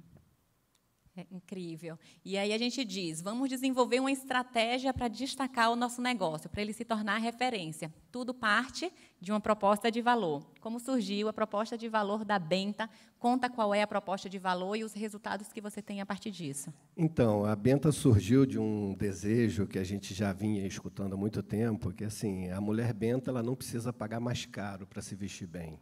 Ela não precisa pagar mais caro para ter um atendimento encantador. Ela não precisa pagar mais caro para consumir dentro de uma loja física, num projeto arquitetônico bacana, despojado, que tem a ver com a personalidade dela. E não precisa pagar mais caro também para ser muito bem atendida no virtual. Então, assim, o DNA Benta surge desse desejo e que acaba encaixando muito bem em momentos de crise, pós-crise, ou seja, que o dinheiro fica curto e você tem que, com esse mesmo dinheiro, tentar fazer várias coisas. Então, assim, quando a gente pensou e concebeu na Benta, a gente pensou muito isso, e isso acaba se refletindo também nas coleções, ou seja, a mulher Benta, ela trabalha e ela vai trabalhar com um look que ela pode muito bem brincar e, depois do trabalho, já ir para um happy hour ou para uma agenda social. né? Então, assim, hoje o DNA da Benta é muito esse. A gente não quer abrir mão disso, a gente acha que isso é um posicionamento muito interessante, né? Ou seja, poder fornecer tudo de bom para ela, mas num preço, de repente, mais acessível do que a nossa concorrência, em 20%, 25%. Então, acho que o DNA Benta é esse, surgiu assim. A gente está conseguindo fazer um trabalho bem interessante nesse sentido. Graças a Deus, não precisamos fechar nenhuma operação nossa, como eu já falei. Muito pelo contrário, a gente até expandiu o virtual, né? Então, eu acho que esse DNA funciona e a gente está muito focado nele. E como é que acontece na Lavi, Fernanda? Bem, a Lavi nasceu a partir de uma necessidade real, então essa questão da verdade, da autenticidade, são pontos muito fortes para a gente. E a gente trouxe isso como uma essência para a marca. Então, a gente trabalha com um conceito de uma liberdade transformadora que a corrida proporciona e que as nossas roupas proporcionam também. Correr sem nada travando, nem limitando, faz você desafiar os seus próprios limites, te permite ir mais longe. E a gente trabalha bastante esse valor, o valor da liberdade. Não só através da roupa, de fato, né, que é o nosso produto, mas também através da inspiração, que é o que a gente fala sobre viver la vie, buscar a sua própria beleza, trabalhar com pessoas com perfis diferentes de corpo, né? Quando a gente fala sobre esporte, normalmente as pessoas imaginam uma pessoa muito sarada e muito magra, e a gente percebe que não é sempre assim. Na corrida existem perfis de pessoas muito diferentes e que são maratonistas. Então, a gente traz essa inspiração nesse valor que a corrida proporciona, através da nossa comunicação, falando sobre liberdade, falando sobre você buscar o seu melhor, você se desafiar, ir mais longe, e trazendo essa proposta também dentro do nosso produto, né, com essa coerência que abraça todos os pontos. Nós estamos aqui nos últimos minutos, né, e ter um posicionamento digital, então, é fundamental, concordamos com isso, né, essa presença digital Sim. faz parte, deve fazer parte de todo o negócio. Mas a gente sabe que existe o ônus, né, de ter uma presença digital. É muito bom, nós escalamos, nós conseguimos atingir pessoas à distância, ótimo. Mas o digital também trouxe a era do cancelamento, onde você precisa ter muito cuidado do que você fala, porque você pode fechar as portas em questão de minutos, né, a partir de um comentário até inocente, sem ter a intenção de gerar qualquer tipo de conflito, ruído, desconforto, mas isso acontece. E aí, nesses últimos minutos, eu quero que vocês deem um conselho para quem está migrando para esse online, quais cuidados precisam ter, né, para que eles não fiquem amedrontados, paralisados diante desse ônus, que é o mundo digital, né, mas que também eles tenham maturidade, visão empresarial para tomar decisões assertivas. Bom, eu acho que assim uma mensagem muito legal que eu acho que eu posso deixar para todos é que não necessariamente uma queda de venda significa prejuízo, tá? Então, assim, se o vento mudou a direção, você redireciona as velas do seu barco. Se parou de ventar, você começa a remar. Então, assim, eu já tive operações que vendiam muito bem e davam prejuízo, e tive operações que não vendiam muito bem e davam um altíssimo lucro. Então, assim, eu acho que o grande conselho é assim, não tenham medo da crise, encarem a crise como um bom e forte aprendizado e se lancem, mas assim, com calma, com planejamento, com estratégia e uma preocupação muito grande com o financeiro, né? A gente já tem que ter essa preocupação muito grande em tempos normais, em tempo de crise, mais ainda. Mas, assim, não tenham medo e se lancem muito nisso, porque isso é inevitável. A crise trouxe para a gente uma realidade que eu, particularmente, acredito que o mundo sai diferente dessa crise. Então, assim, o virtual veio para ficar e não vai embora, mas também o físico não perde o seu valor nem a sua importância, ainda continua com ambos os espaços. Mas, assim, percam o medo da crise e busquem aprender com ela. Bem, eu acho que um conselho que eu posso dar sobre o universo digital é que ele parece simples, né? É muito fácil atualmente você ter um e-commerce, você ter um site, você abrir uma conta no Instagram, Mas é muito importante que isso seja feito de forma planejada, com estrutura para responder os comentários das pessoas que chegam até você, pensar no básico, quando você está criando um site, você está conseguindo que aquela pessoa que está ali através da tela entenda o que é aquele produto, como que ele é, o processo de compra ele é fácil, pensar sobre o uso do seu site no celular. Hoje, a maior parte das compras, inclusive, acontece pelo celular, né? Antigamente, a gente tinha um volume maior de acesso pelo celular, mas a maior parte das conversões vinha da web. Isso agora já virou. Então, olhar com cuidado para o digital, né? O digital é uma oportunidade muito grande e muito interessante, mas é muito importante que seja feito de forma planejada, com atenção a cada ponto de contato com o consumidor, para que tenha o resultado esperado. Perfeito, incrível. Eu quero agradecer ao Renato, eu quero agradecer à Fernanda pela contribuição. Foi riquíssimo, saí aqui com muitos insights, com toda certeza.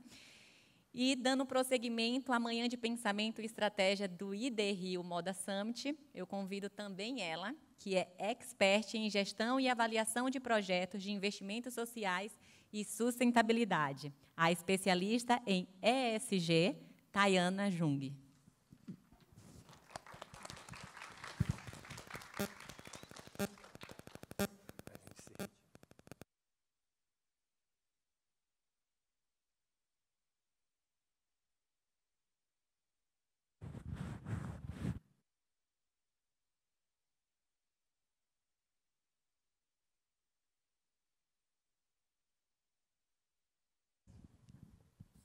Oi.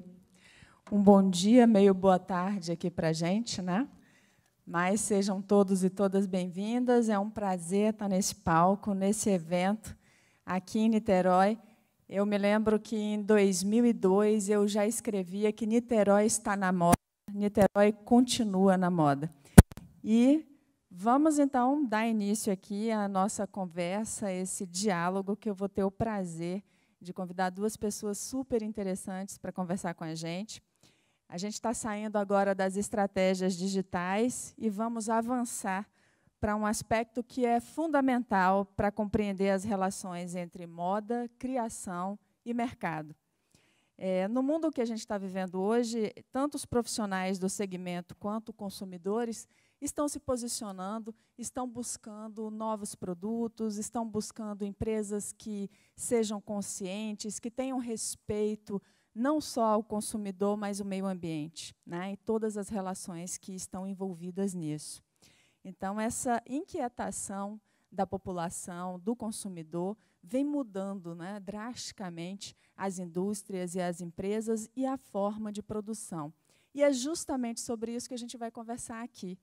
Como que eu posso ter uma produção, como o meu negócio, ele pode ter uma produção sustentável, ele pode ter uma produção que respeite a natureza, mas que também respeite a sociedade e as relações sociais que estão aí.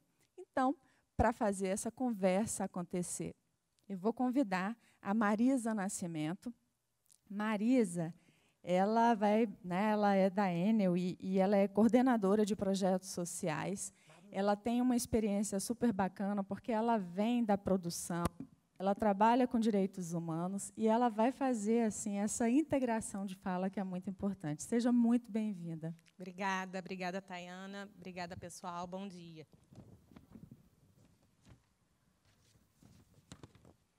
Bem, eu também vou chamar o Lucas Arcoverde. O Lucas é um jovem que está fazendo uma revolução aí no mercado da moda. Ele é formado em design pela PUC-Rio, é especializado em branding, design estratégico e moda. Eu acho que ele já nasceu fazendo moda. Você deve estar aprontando há muito tempo. Está dizendo aqui que você tem 10 anos de experiência, imagina. E trabalhou em marcas como Totem, Lilo, Animale, e fundou uma marca própria agora, que é a Mescla, e a gente vai conversar sobre isso. Seja muito bem-vindo, Lucas. Obrigado pelo convite e presença de todo mundo. Um prazer estar aqui. Bem, nossa conversa ela vai tratar de um tema muito interessante para a gente, porque vai falar de uma economia chamada de economia circular. E a gente vai trazendo tantos nomes que, às vezes, a gente se confunde. Eu queria, de uma forma muito sucinta, mas, ao mesmo tempo, também muito objetiva, falar para vocês que a gente pode entender a economia circular como uma economia não linear. O que quer dizer isso? Que é uma economia sistêmica, uma economia lixo zero, né? Então, a gente tem que entender a economia circular como aquela economia que eu penso desde o início do meu produto ao final dele. O final dele não pode ser o lixão. O final dele não pode ser a sacola. Ou tem que ser cada vez mais reduzido esse processo. Então, a gente está falando aqui, a gente hoje já escutou aqui, economia criativa, que é a economia dos criativos, é a economia que está na arte, que está na moda, né? Que está na tradição.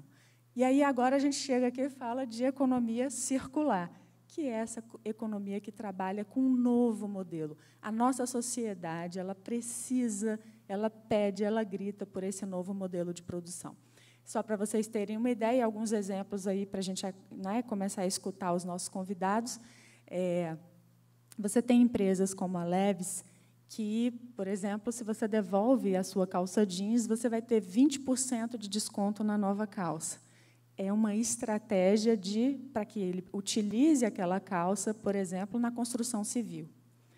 É disso que a gente vai conversar com esse pessoal aqui agora, e eu estou super curiosa para ouvir vocês. Então, eu vou começar aqui colocando uma pergunta geral, vocês fiquem muito à vontade para iniciar, que a gente está falando que recriar, né, é o impulso do momento, né, é a moda aqui para a gente. Como recriar? Como repensar os processos? Então, eu queria saber como que a Mescla está fazendo isso, como que a Enel está fazendo isso, dentro dos seus processos, o que vocês puderem trazer para a gente de exemplo. Acho que vamos começar com quem aqui? Vamos começar com as meninas. Comigo? Vamos lá. Bem, a moda não é o business, né, do negócio da Enel, mas a economia circular é um pilar dentro do nosso processo de trabalho. Tá? Desde 2019, a gente inseriu no nosso processo uma área de economia circular. Tá? Então, a economia circular não está apenas nos nossos grupos produtivos, nos nossos trabalhos de empreendedorismo e o trabalho do entorno. A economia circular ela faz parte do nosso negócio hoje, né? Em 2019, essa área foi criada e fez um aparato aí de todos os nossos processos e da nossa cadeia de valor. Tá? Foi feito a Escola de Economia Circular da América Latina, com todos os executivos da Enel, América Latina também, e começaram a avaliar os processos feitos pelo Grupo Enel. Tá? Foram vários encontros, e de que forma a economia circular poderia impactar os nossos stakeholders, os nossos fornecedores, né, a nossa área de logística. E, hoje, a gente tem essa área que faz parte do nosso processo, tudo se gira com a avaliação da economia circular. E, hoje, a gente é case, o Brasil é case de sucesso aí, benchmarking para as demais empresas, né? A gente estudou muitos cases das possibilidades aí nas empresas do nosso segmento, e hoje a gente é case de sucesso aí com a aplicação da economia circular e na criação de valor do negócio a longo prazo nos nossos processos. Tá? Então, assim, a economia circular ela está presente não só no apoio aos grupos produtivos, não nos processos que a gente utiliza de recriação, mas está toda a nossa linha de negócio. Tá? Acho que respondido. Daqui a pouco a gente conversa mais. Tem volta várias nesse coisas para assunto? te perguntar, Certo. Lucas. Primeiro, agradecer mais uma vez aí pela presença de todo mundo, num dia útil, num horário de almoço, Queria voltar um pouquinho sobre a minha história. Assim, eu sou designer de formação, fui uma pessoa muito criada nessa transição entre campo e natureza, e trabalhando como designer em algumas grandes empresas, eu pude acompanhar o processo desde o conceito da coleção até o produto ir para a rua, entrar em promoção, virar a coleção para uma nova remessa de produtos serem vendidas, né? E dentro disso existia uma insatisfação muito grande, onde o produto ele tinha um conceito gigantesco por trás, e quando o produto ia para a rua ser vendido, aquilo não era contado para o consumidor final. Então, a Mescla nasceu inicialmente para falar sobre história, onde cada produto tem alguma cultura e alguma informação cultural para passar para o consumidor. E aí, a partir disso, a gente foi buscar modelos de negócios de produção, né?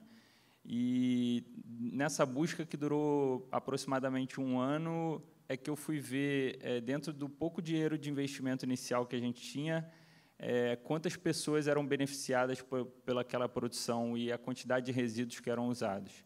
Então, lá em 2012, a gente já nasceu com essa pegada do desenvolvimento consciente, só trabalhando com matérias-primas orgânicas, recicladas. Hoje a gente tem uma gama um pouco maior de matéria-prima biodegradável, celulose, entre outros processos.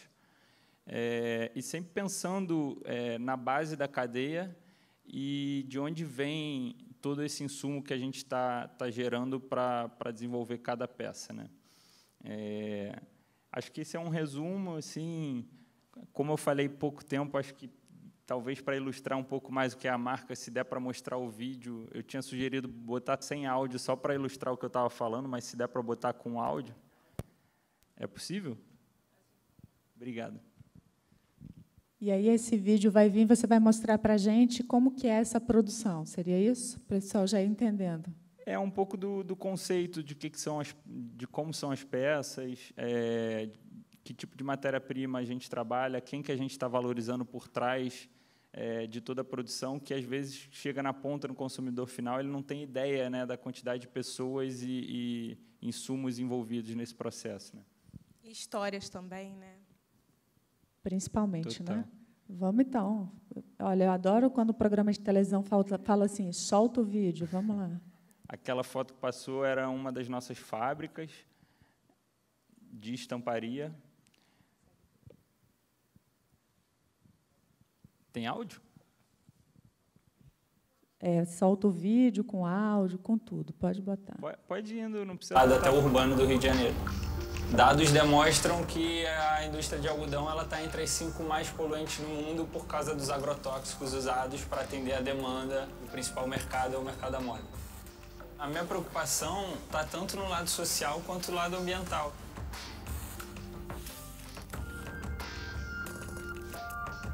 Não adianta nada você valorizar o meio ambiente e uma cadeia que se preocupa com o meio ambiente se você não está pensando no trabalhador que está plantando aquele algodão que você vai usar para costurar aquela camiseta ou aquela bermuda. A maior parte de criação eu desenvolvo em casa, no quarto, ouvindo uma música, lendo os livros, pesquisando, pegando referências gráficas para chegar no primeiro rascunho daquilo que vai ser produzido. A ideia é desenvolver coleções cápsulas e que cada cápsula ela tem esse contexto histórico em comum. A última história que a gente desenvolveu foi sobre legado, que seria tudo que o mundo ensinou de bom para o Brasil no ano de 2016, voltados para a inclusão, diversidade, união. E a peça mais chave assim, que ficou gravada foi uma peça desenvolvida para deficientes visuais. Ela é bordada em braille e indica a cor do tecido que o deficiente está usando para ele ter uma independência na hora de se vestir. Todo o meu momento de estresse ou que eu estou no momento de criação precisando arejar a cabeça, eu pego a bike e vou pro morro, né? Vou pra montanha. E durante esse treino a gente libera endorfina, tá em contato com a natureza. Eu tô há 10 minutos descendo a montanha do centro da cidade, onde está fervendo de produção, de trabalho. E aí a gente volta para casa pela manhã já com a cabeça fresca para desenvolver novos produtos, ter novas ideias, poder até se reciclar de certa forma, né? primeira coisa que me chamou a atenção na marca foi o próprio stand, né, a exposição. Eu fui entender que aquilo ali tinha a ver com a história do reaproveitamento, com você fazer o novo a partir de alguma coisa que já existe. Desconstrói muito o estereótipo de uma marca de sustentabilidade. Então, por mais que ela seja uma marca que trabalhe com uma matéria-prima que é reciclada e tal, tem uma informação de moda, tem um desejo, tem um design sofisticado, tem uma estética que é apurada, não só uma intenção de matéria-prima. A ideia é eternizar aquilo que eu vejo do mundo. Em camisetas, bermudas, camisas sociais, casacos, em roupas.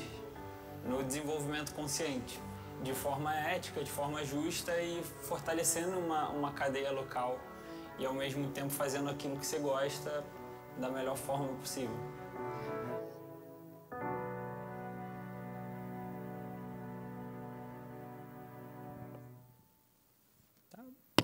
Muito bacana. Que bacana, né?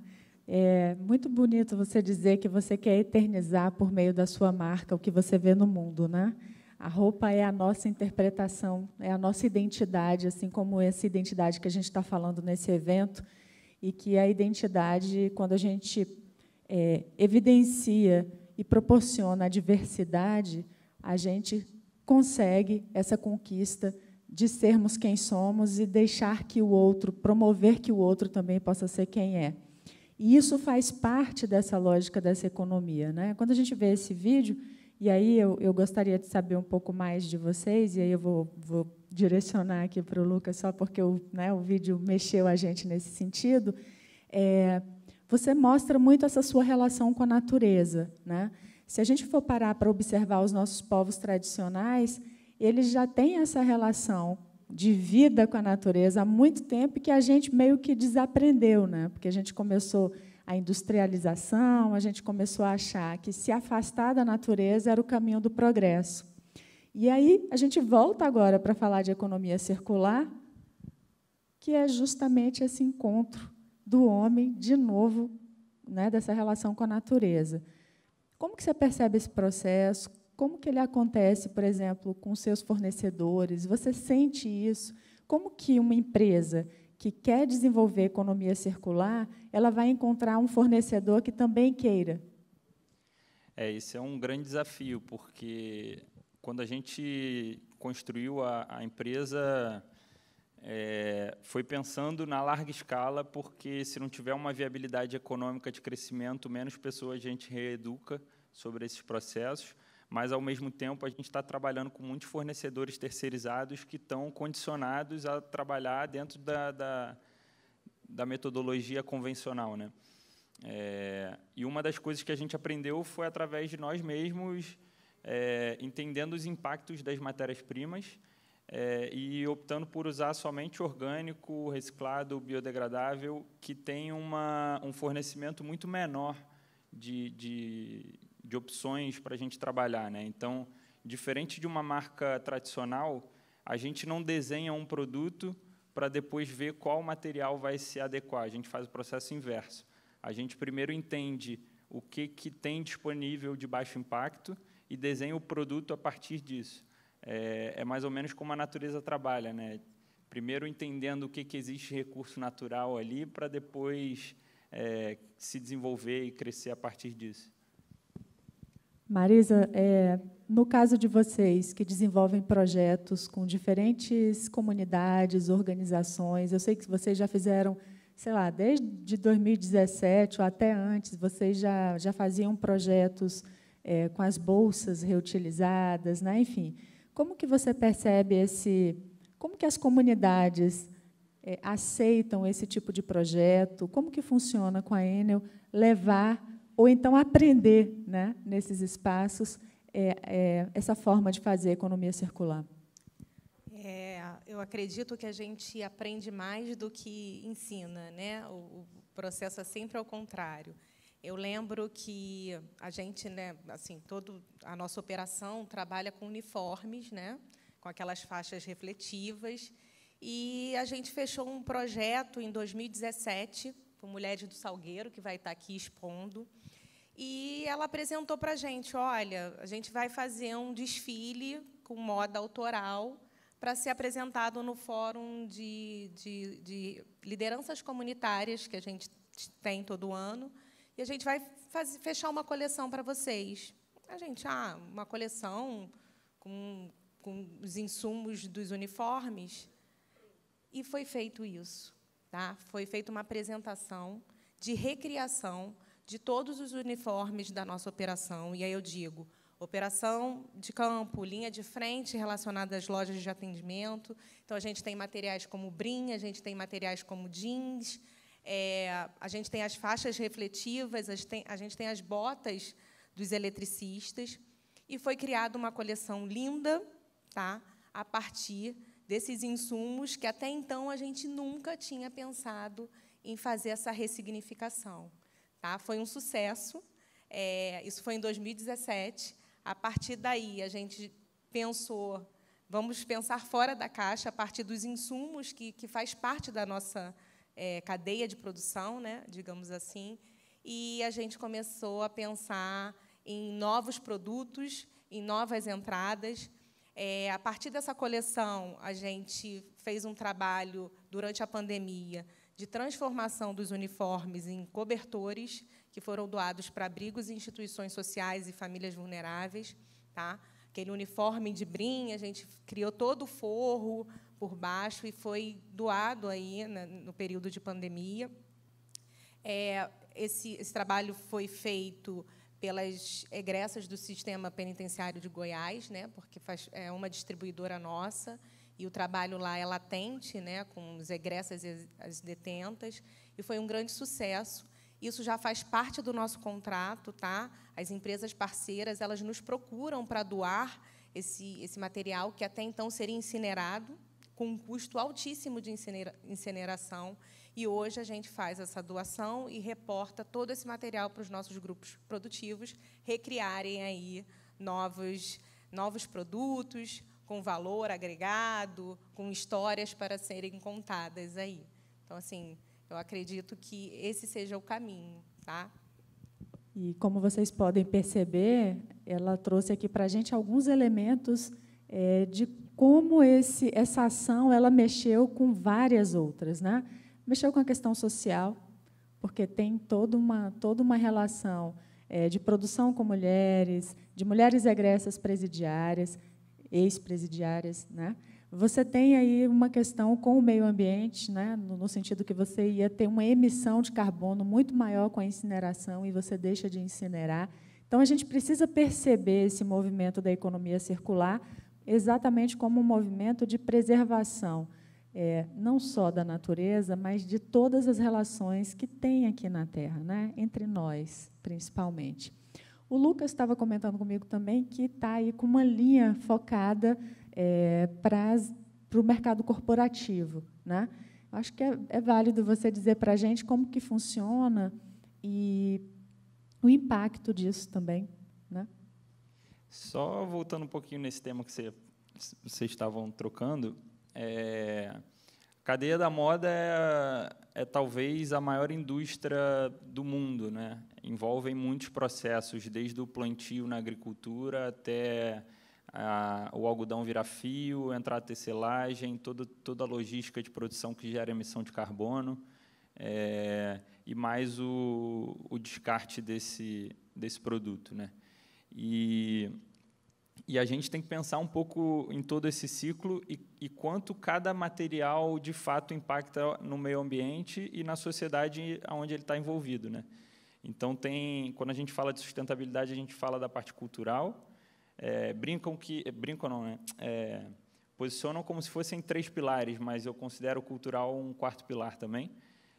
O social, o ambiental, mas também a viabilidade econômica. Trouxe até um case nosso que deu errado, para vocês conhecerem, para entender também que não existe só sucesso nesse processo e é um projeto que está sempre em mutação no intuito de impactar da menor maneira possível, né? Então, assim, numa cadeia onde a gente consome 65% de tecido feito de poliéster, que é matéria-prima sintética, e onde informações não chegam para o consumidor final, de que maneira a gente atinge esse consumidor, porque se ele não está interessado em comprar, também não adianta a gente tentar forçar a barra ali, que essa economia não vai girar, né? Então, o corporativo foi um pouco desse posicionamento que a gente optou por não só atender o público final, mas trabalhar com B2B no intuito de reeducar todos os funcionários dessas empresas, trabalhando desde o desenvolvimento de uniforme corporativo a criar coleções de lifestyle para posicionar essas marcas no mercado, de um hostel que trabalha com sustentabilidade em Ilhabela, a marcas de alimento, padaria e por aí vai. E aí essas roupas, elas têm uma produção diferenciada, né? Por exemplo, os tecidos, você pode falar, porque às vezes a gente fica aqui imaginando e não consegue chegar, mas eu estou falando de um tecido que é o quê para essa empresa? Então, tem alguém da produção daí de cima que conseguiria distribuir esses materiais num saco preto que está aí na frente da caixa de som? Acho que vale distribuir para o pessoal para contar um pouquinho dessa história. Assim, eu trouxe uns brindes para vocês, que são bolsas feitas de saco de farinha de uma empresa que produz pão de fermentação natural, e eles geram cerca de descarte de 10 sacos de 25 quilos por dia. E vieram com esse problema para a gente, querendo fazer roupa, mas pensando do tipo, será que dá para a gente desenvolver algum produto nesse sentido? Cara, vamos tentar, vamos levar para a fábrica, entender como é que se trabalha com esse material. A gente brinca que lixo é um erro de design, né? Então vamos pensar não em lixo, mas em resíduo e como é que a gente utiliza esse resíduo. Alguns processos não dão certo e outros já têm indústrias com larga escala, como os tecidos biodegradáveis, que têm uma composição que demora 1/10 do tempo para degradar dentro sendo descartado corretamente em aterro sanitário. E tem esse processo também de descarte, que é uma dificuldade gigante, ainda mais num país como o Brasil, de um território imenso e que não é tão desenvolvido em termos de descarte de resíduo, né? E aí, o brinde que o pessoal vai receber, ele vem de um projeto que não deu certo, é isso? Ele veio de um projeto que... Olha só, conta para a gente assim, uma coisa pitoresca. Vamos fazer o pessoal rir. Conta, pode contar. A gente tenta chegar ao sucesso a partir do momento que esse trabalho consegue ter uma constância e reaproveitamento ideal desses resíduos, né? Nesse caso, a gente tinha um problema onde os sacos de farinha eles tinham impurezas que acabavam entupindo e poluindo as máquinas de costura ao ponto de quebrarem as máquinas. Então, não era um processo onde a gente conseguia manter uma constância e produção em larga escala, enquanto a padaria não está parando de produzir pão e aquilo está sendo descartado, né? A gente tem que estar pensando no longo prazo ali. Então, ele acabou sendo um projeto pontual que não foi comercializado, ficou como protótipo, e vocês estão recebendo esse protótipo porque eu acho, assim, particularmente, eu adoro, e é um saco de papel, mas que aguenta 25 quilos, né? É mais fácil descosturar a alça do que rasgar o papel, mas que nem sempre dá para ir para frente, economicamente falando, né? Olha só que interessante, né? Virou um protótipo, quer dizer, vocês fizeram as bolsas e essas bolsas elas não tiveram destino de comercialização. Não. Não, zero. Mas está em estudo ainda? Pode haver alguma... A gente está sempre tentando evoluir projetos que ficam para trás, alguns têm que ficar para trás de fato, enquanto surgem outros em cima de inovações que outras empresas trazem para a gente no quesito matéria-prima, né? E uma das dificuldades que a gente tem também é o descarte do nosso próprio resíduo, né? Apesar da gente trabalhar com matérias-primas de baixo impacto, sobram retalhos. Na pandemia, a gente teve um case interessante que foi... todas as fábricas pararam, né? Então, a gente teve que cessar toda a nossa produção. Eu fiquei 2 semanas chorando em casa, quebrando a cabeça para saber como é que a gente ia conseguir manter a empresa girando. E aí peguei todas as sobras de retalho de produção, levei na casa das costureiras e a gente começou a produzir máscara feita de sobras de retalho das roupas, usando a alça com sobras de poliamidas de confecções de beachwear. E a cada venda de máscara a gente doava outra para um projeto chamado Sejamos Base, que atendia comunidades lá em Santa Cruz. E foi um boom inesperado, assim, onde a gente também atingiu o corporativo com a volta presencial dos trabalhos, né, produzindo máscaras para empresas. E a gente pôde ajudar muita gente em comunidades menos privilegiadas, né, e girou assim, uma produção de máscaras que eu não tinha ideia. Assim, na minha conta econômica, falava, cara, eu tenho que produzir pelo menos umas 10 mil máscaras para começar a valer a pena. E a gente chegou a produzir quase 40 mil máscaras durante esse processo. Para uma empresa do tamanho da Mescla, foi um saldo muito positivo, não só economicamente, mas em termos de eficiência social e mantendo o emprego dessas costureiras, atendendo comunidades e também fazendo girar ali, economicamente falando. Me fica muito claro na fala de vocês essa compreensão que a gente deve ter, né, que quando você pensa numa economia circular, quando você pensa na sustentabilidade, você está pensando em gente. Está extremamente conectado você pensar no negócio e pensar em pessoas. Pensar em pessoas e pensar no negócio. A gente não pode desvincular, né, o nosso Oi? A gente não pode desvincular o nosso business, o nosso fazer de trabalho, a não só o desejo daquela pessoa enquanto produto, mas enquanto sociedade. E está muito claro nessa conversa aqui com a gente. Marisa, você gostaria de trazer mais algum case da Enel nessa perspectiva, né, onde uma empresa, e aí eu vou falar dessa sigla que, né, eu fui apresentada com ela aí do ISD, ou então no Brasil, acho que a gente tem que chamar de ASG, né, que é onde a gente olha para o negócio da sua governança, na questão ambiental e na questão social. A questão da governança, ela se aplica da pequena à grande empresa, porque governança é como você tem, qual é o valor do seu trabalho, qual é o propósito do seu negócio, né? E aí, a partir daí são esses valores que vão conduzir todas as suas práticas, sejam elas do campo ambiental quanto social, vinculadas. Todas as nossas falas até agora mostram para a gente que tratado social e tratado ambiental não está fora do negócio, faz parte do negócio, né? Em um momento desse círculo, faz parte do negócio. Então, Marisa, você quer trazer mais algum exemplo do como faz parte do negócio socioambiental? Sim.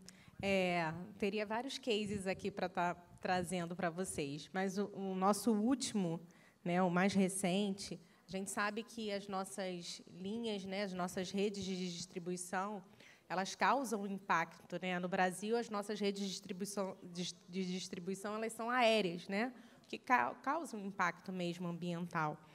E, durante as manutenções e manobras que a empresa faz para manutenção de rede, troca de equipamentos, a gente percebeu que a gente poderia também trazer esses insumos para a nossa produção e produção de novos produtos. Tá? A gente tem aí a nossa cruzeta, que é aquela madeira que segura os cabos, que ela é toda feita de madeira. Tá? E essa cruzeta ela é reaproveitada e a gente cria aí móveis e doa para instituições a partir da nossa cruzeta. A gente tem o nosso cabo, os nossos cabos de média e baixa tensão, que eles, você vê eles penduradinhos, né? Às vezes, em alguns lugares, é aquele emaranhado de fios, e eles dão origem a esse produto aqui que está comigo, que tem 17 cores dentro dele. São fios de cobre que possuem 17 cores. Tá? E a gente fica pensando, como é que a gente nunca viu isso antes? Como é que não descobriram isso antes? Né?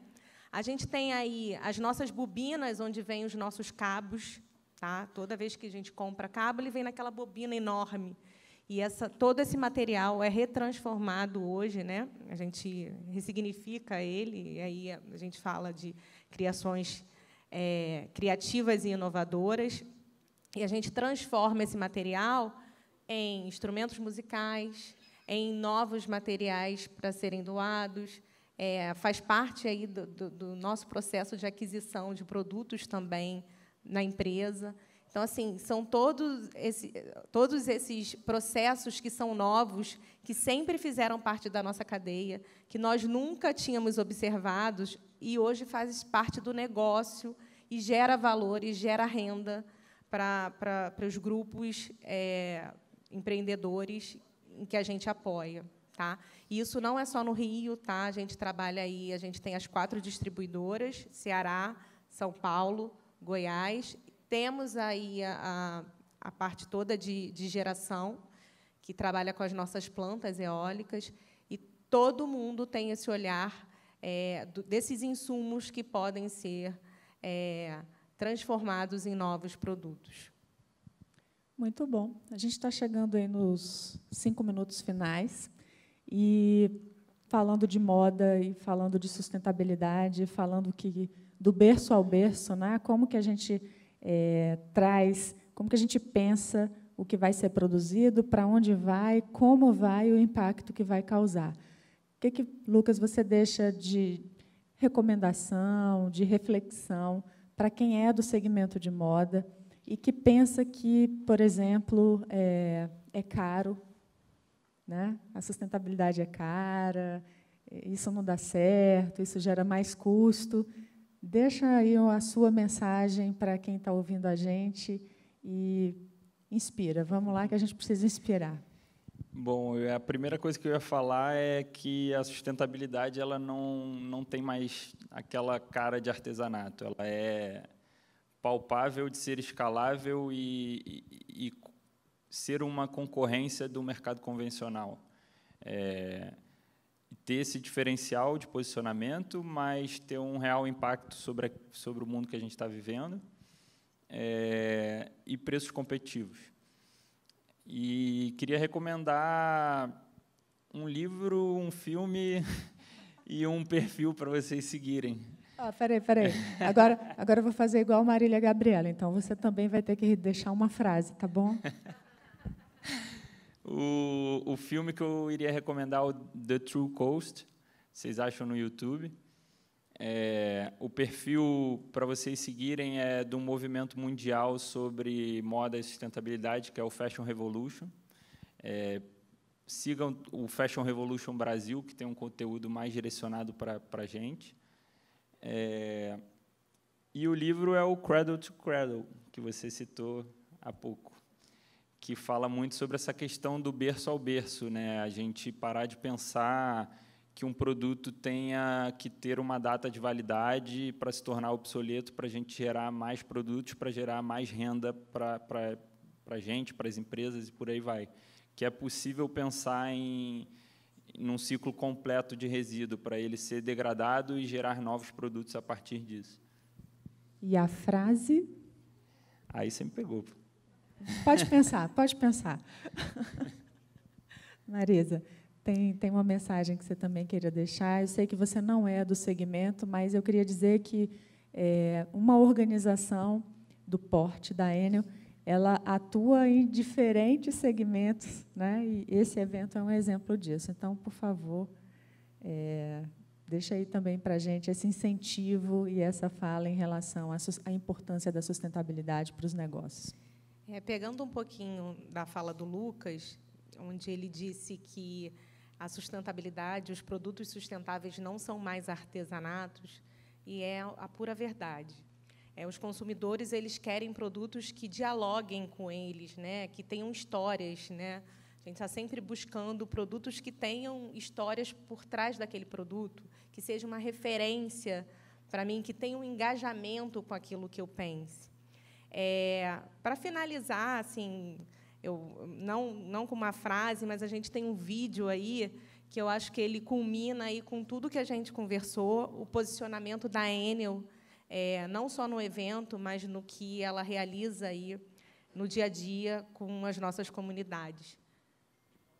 Você poderia passar, por favor? Então, aquela famosa frase, por favor, solte o vídeo, com o som. Eu acho que o artesão, ele não se faz, ele nasce. O acreditar na gente, pelo menos da minha parte, eu hoje acredito em mim.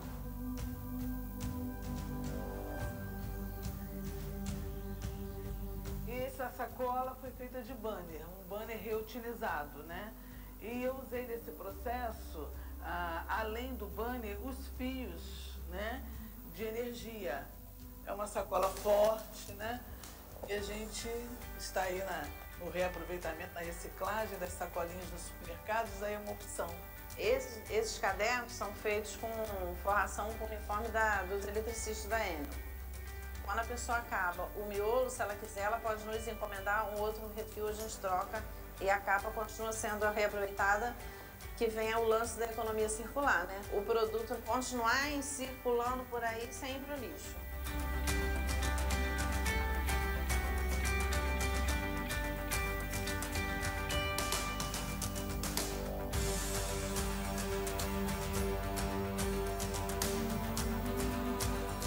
Nosso objetivo maior aqui é a geração de emprego e renda. E aí a cabeça da gente é a gente se reunir para a gente procurar alternativas de emprego e renda, uma qualidade de vida melhor, né?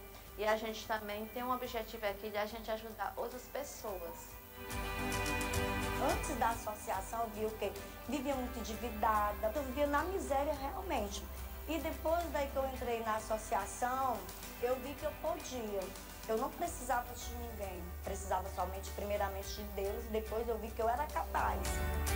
A nossa perspectiva é de ter um produto que seja vendável, mas que também que ele dialogue com a sustentabilidade, né? Do que eu faço daquele produto que é meu, talvez o custo daquilo seja muito barato, mas estou vendendo arte. Porque as coisas que você aprende, você não fica para você no artesanato. Você leva para a sua vida.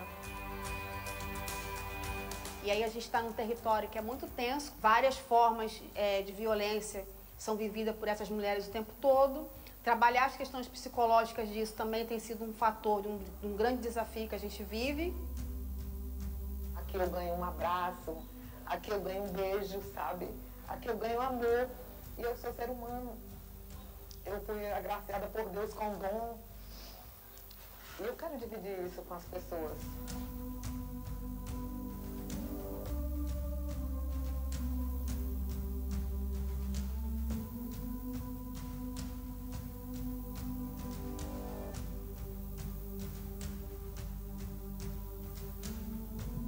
Vocês podem ver aí a questão dos objetivos do desenvolvimento sustentável, o 8, que é a geração de renda, e o 12, que ele está relacionado como se diz, a reutilização, né, das questões. E eu acho que o que fica aqui para a gente dessa conversa toda é que a gente precisa mudar isso aqui, ó. E isso aqui também. Porque o nosso mindset, ele está um mindset lá do século XIX, de uma produção industrial suja, de um capitalismo feroz, valente e que mata. É isso que a gente tem que mudar. Gente, para falar de economia circular, para falar de mundo, para falar de moda, está na moda pensar no outro. Está na moda gostar do outro e gostar do mundo. É isso que a gente deixa aqui para vocês. Eu não sei se vocês querem falar mais alguma coisa, mas acabou o tempo. Eu prometo que é rápido. É porque eu esqueci de um ponto que eu acho que é um dos grandes desafios que a gente tem sobre economia circular e sustentabilidade daqui para frente, que são diversas empresas que acabam se apropriando da onda da sustentabilidade em prol de um marketing que a gente chama de greenwashing, né? Então, a gente tem que tomar muito cuidado com o conteúdo que a gente está consumindo e com a informação que a gente está absorvendo ali, né? Eu queria convidar também para seguir nosso blog no nosso site, que é mescla.com.br. A gente tem algumas informações com fontes de onde a gente está trazendo cada coisa que a gente escreve por ali, e um pouquinho também do que a gente desenvolve de produtos, com a história de cada produto, com a composição de cada tecido, de onde vem e qual o impacto que gera. Acho que é isso. Obrigado. Você, Marisa, quer deixar mais alguma mensagem, algum site, alguma coisa? Fique à vontade. Não, eu vou dizer para que as pessoas curtam o evento, tá? Teve muito trabalho por trás do que está acontecendo aqui hoje, vai acontecer no final de semana. E para a Enel promover esse evento faz parte do nosso case de sucesso, né? Quando a gente abriu a explanação, a gente falou muito de case de sucesso. A gente tinha essa iniciativa já no Ceará, com o Dragão Fashion, e aí com o Cláudio, né, nessa parceria, e agora a gente traz essa iniciativa para o Rio. Que não seja o primeiro, mas seja o primeiro de muitos. Não seja o primeiro e o último, seja o primeiro de muitos. Vamos curtir o evento, que o evento é para todos vocês, para nós. Vamos curtir as palestras, ver toda a parte de gastronomia, dos shows. E é isso, pessoal. Muito obrigada aí pela presença de todos vocês. Obrigada pela presença também. Tainara, muito obrigada. Obrigada. Tainara não, Tayana. Obrigada. Lucas, muito obrigada. Eu que agradeço. Um prazer estar aqui dividindo a mesa com vocês. Muito bom, obrigada à galera guerreira que ficou aqui até agora, né? Porque o almoço, a gente está por cima aí do almoço. Você que está em casa, estou adorando falar isso. Você que está em casa, nos assistindo. Então, eu vou falar aqui o que me pediram para falar. Obrigada, Lucas. Obrigada, Marisa. Obrigada a vocês. Faremos agora um intervalo para o almoço e retornaremos às 14 horas com cases de inovação e empreendedorismo em moda infantil. Se você está online, contamos com sua presença digital em nosso canal oficial. E The Rio, sustentabilidade é a minha identidade. Uau! Gente, valeu, obrigada, até a próxima.